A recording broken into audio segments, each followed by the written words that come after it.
உங்கள் favourite TV ஷோக்களை இனி miss பண்ண தேவையில்லை. ZEE5 இல் முற்றிலும் இலவசமாக காணுங்கள். இங்கேயும் எப்பொழுதும். உண்மையான குற்றவாளிக்கு தண்டனை கிடைக்கணும்.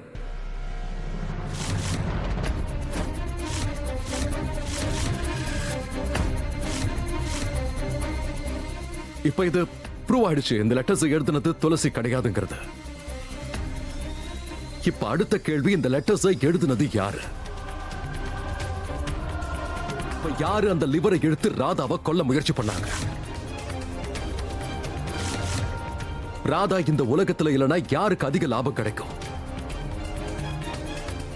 யாரு என்ன கிட்னாப் பண்ணது? யாரு என் கையில சுட்டது? யாரு எந்த வாரண்டி இல்லாம என் குடும்பத்தை அரெஸ்ட் பண்ணது? யாரு அவங்களை அடிச்சு துன்புறுத்தினது?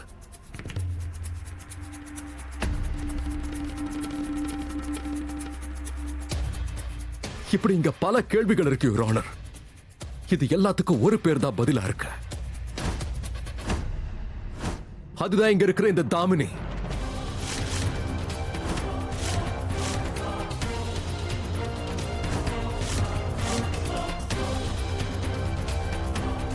யுவர் ஆனர், நான் இங்க தாமினிக்கு எதிரா கேசஸ் ஃபைல் பண்ண விரும்புறேன்.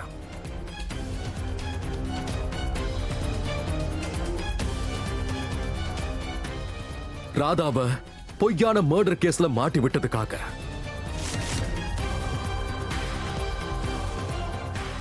என் குடும்பத்தை ஹாராஸ் பண்ணதுக்காக, ராதாவை கொலை பண்ண முயற்சி பண்ணதுக்காக. என்ன கொலை பண்ணதுக்காகவும் தான், துளசி அக்காவை கொலை பண்ண குற்றத்துக்காகவும் தான்.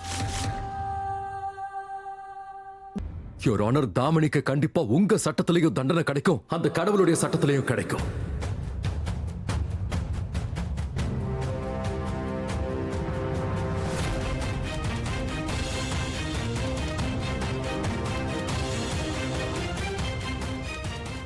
தாமினி, இதுக்கு மேல உன்னோட கவுண்ட் டவுன் ஆரம்பமாயிடுச்சு.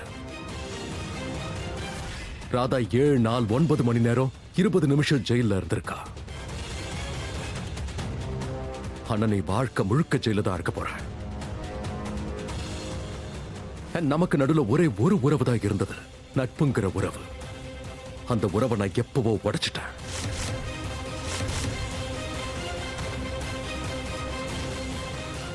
உன்னோட முகம், உன்னோட நடவடிக்கை, உன்னோட பிரசன்ஸ கூட நான் அடியோட வெறுக்கிறேன்.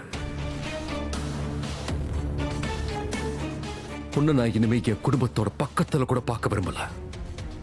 என் குடும்பத்தை பொறுத்த வரைக்கும் நீ ஒரு கருப்பு நிழல்.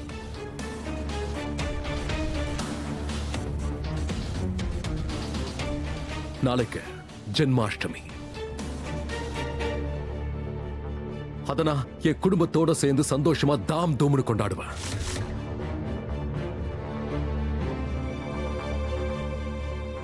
நாளைக்கு என் வீட்டுல எந்த அபசகுனமும் எனக்கு தேவையில்லை. அதனால இன்னைக்கு அப்புறம் நான் உங்க 2 பேரையும் என் வீட்டு பக்கத்துல கூட பார்க்க விரும்பல. நான் உங்க அத்தனை பேரையும், என்னோட குடும்பம் அண்ட் என்னோட வீட்டுல இருந்து நிரந்தரமா தூக்கி எறிகிறேன்.